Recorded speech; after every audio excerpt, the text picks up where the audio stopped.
I just completed a meeting with the cabinet that is directly in charge of dealing with the Deepwater Horizon oil spill. From the beginning, we activated 15 agencies for what is now the largest national response ever to an environmental disaster. And what we wanted to do was make sure that every agency was coordinating and that there was clarity about how we're going to proceed in the coming months. Now, we have gotten reports that have been confirmed by our independent scientists that the top hat mechanism that was put in place is beginning to capture some of the oil. We are still trying to get a better determination as to how much it's capturing, and we are pushing BP very hard to make sure that all the facilities are available so that as the oil is being captured, it's also being separated properly, that there are receptacles for that oil to go, that we have thought through contingencies in case there is an emergency or a hurricane so that these mechanisms are not disrupted and that there's a lot of redundancy built in. But here's what we know. Even if we are successful in containing some or much of this oil, we are not going to get this problem completely solved until we actually have the relief well completed in months.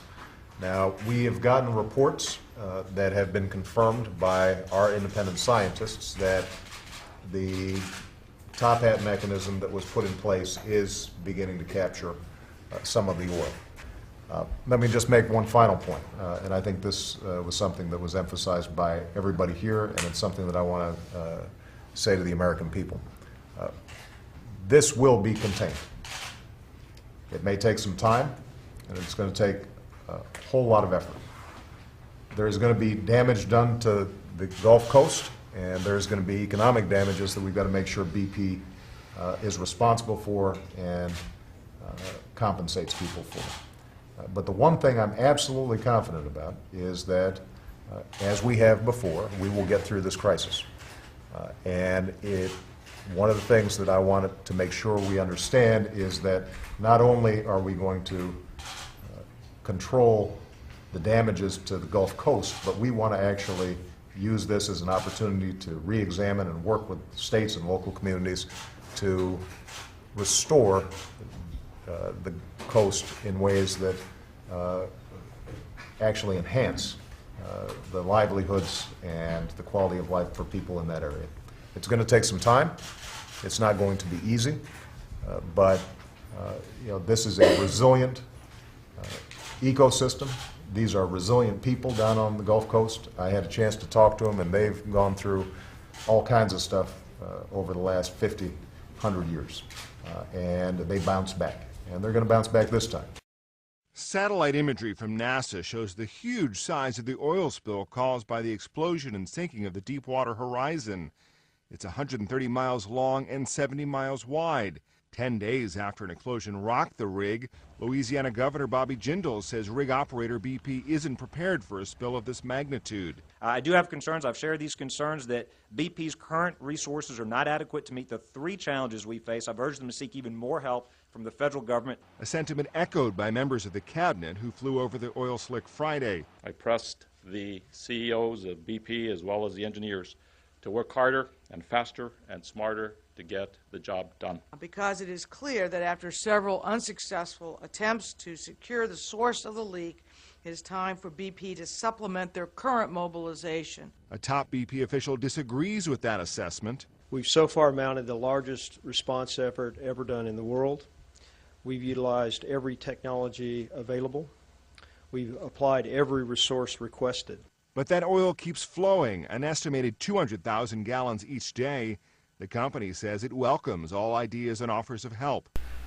Folks, these are just pictures of the characters that will be in the White House briefing later.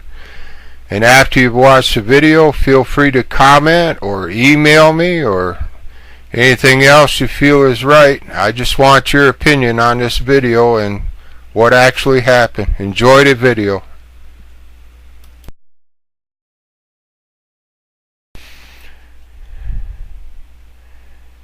Hey folks, I hope you enjoyed the video. It's about 12 minutes long, and what I'm trying to do is explain my solution to the Gulf oil spill.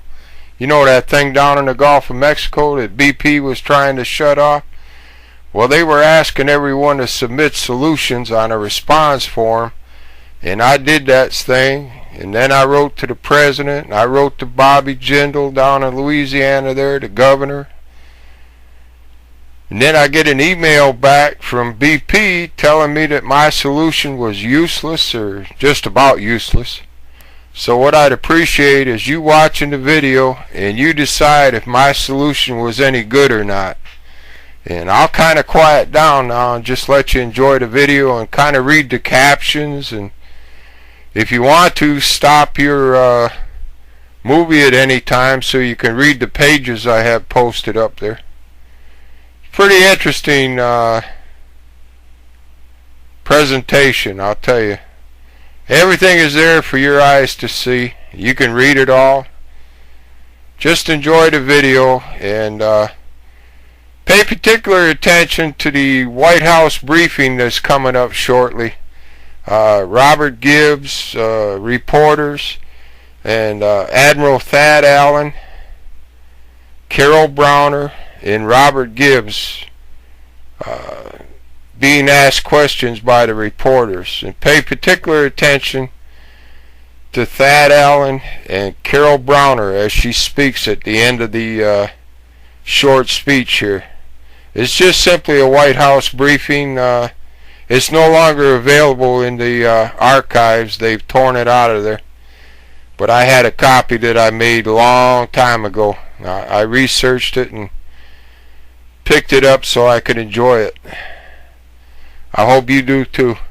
Just watch the video. I've got the video speeded up about 3 times normal, and what it involves is about 200 hours of video that I edited and shortened up to make a 12-minute video so you don't fall asleep while you're watching it.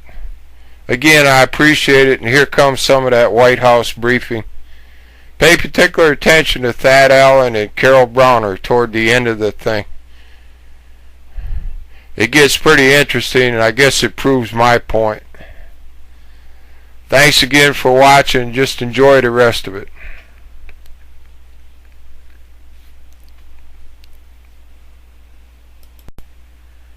Oh, I forgot to tell you, this briefing was on June 16th, 2010.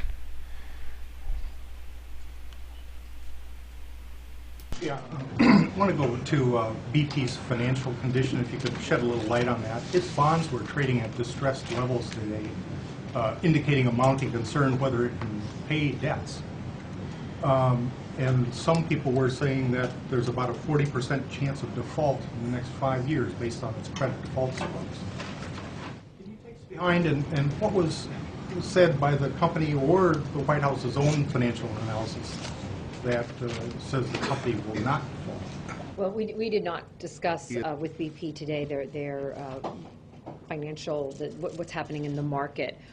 We obviously have had analysts look at this situation. We believe that the company has strong assets. They have a lot of assets that they will continue to operate, continue to be a viable company, and that they will be able to honor the claims associated with this dreadful disaster. Did they have any, make any suggestions about the debts at all?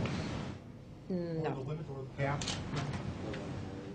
Well, have you removed the possibility of punitive damages from this equation? Nothing was taken off the table with respect to enforcement of the laws, whether it be the Oil Pollution Act, the Clean Water Act, and that was made clear. Nothing has been taken off in terms of punitive. Seeking punitive damages. Nothing has been taken off of the table in terms of the Justice Department's work. Admiral Allen, as I understand it, even if everything works optimally, 10% of the oil will still be leaking into the water at the end of July. Is the President satisfied with that pace? Well, we hope by the end of July we will have a new capping system and a new production system that will give us up to 80,000 production capability a day. And at that point, we're pretty well assured there should be a minimal leakage around that wellhead. Obviously, the ultimate solution is to drill the relief well, which we're looking for the first 2 weeks of August. But Based on the proposal we got from BP last week in our second letter to them, they have come in with counter proposals that have increased the production capacity there that should have us by the end of next week up to about 28,000 barrels a day, and then by the end of June, 53,000 barrels. We're going to have to shift from the containment cap we have now and put a harder cap on with a device that will allow us to produce more oil that will get us up to 80, but the plan is to get us up to 80 by in July. And that's not 90% containment. We're not talking about the same thing. We're going to be shifting from a containment device to an actual cap. That will require us at some point to literally unbolt the flange on which that lower marine riser pipe was on that was cut and replace it with a new flange. Or there's 3 different options they have to do that. We'll have to do that to be able to jump from 53 to 80,000 barrels a day. There will still be substantial oil offshore. At this time, are any foreign flag skimmers headed to this country? Not just the skimming equipment we put on our own boats. We have foreign flag vessels that are operating out there. They're on the way. We will not turn down any offer that's viable that we can use the equipment for. It's my understanding offers of these things were made early on and were turned down. We have an exhaustive list of when it was received and how we acted upon. We've got to make that public. There are foreign flag skimmers on the way. Foreign flag vessels operating out there. There's a difference between skimmers and skimming equipment. They're foreign flag. You guys have trying to be no, I specific. understand, but I want you guys have been focused on this now for several days, and I just want you to hear what Admiral Allen said. There are foreign vessels operating as we all speak in the Gulf right now. We haven't got to a condition yet where they would need a Jones Act waiver to operate because they're operating outside of state waters. BP has also gone out and purchased from Canada, Mexico, the Netherlands, and Norway. Wherever they can find a source of supply, they are seeking it. Dave, do you have a follow-on? Yeah, just to follow on the containment issue. Was there any reason that the President or anyone else in the meeting today had to pressure BP to do anything else on the containment front, or are you completely satisfied with the course of action that they laid out in the letter as they're proceeding? I mean, was that not Well, as we've briefed over the last couple of weeks, there's been a very significant iterative process. We've said, give us a plan. We said, not enough capacity. Folks, don't miss part 2 now. This tells the whole story. Thank you.